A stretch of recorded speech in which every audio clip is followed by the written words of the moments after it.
আমি প্রতি মুহূর্ত প্রেমে মগ্ন, কার সঙ্গে? যে কারো সঙ্গে। ভালোবাসুক বা না বাসুক, আমার বয়ে গেছে।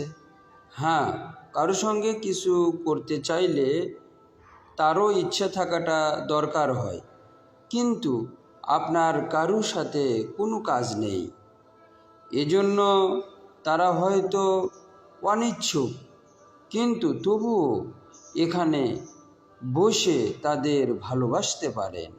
এমনকি তাদের ভালোবাসাটাও এখানে প্রধান নয়, স্বয়ং নিজেই প্রেম হয়ে ওঠা হলো আসল। আপনার আবেগের স্বরূপটা এটাই।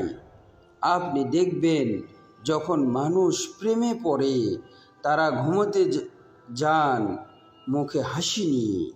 এটা প্রমাণ করে এরকম মধুরতা এসেছে তাদের জীবনের সব কিছুতে।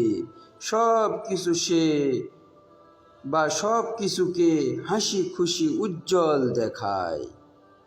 আলো করে উজ্জ্বল দেখাচ্ছে বলে নয়, বরং আপনার দেহ মন, আপনার কেমিস্ট্রি সেরাভাবে কাজ করছে বলে। ইশক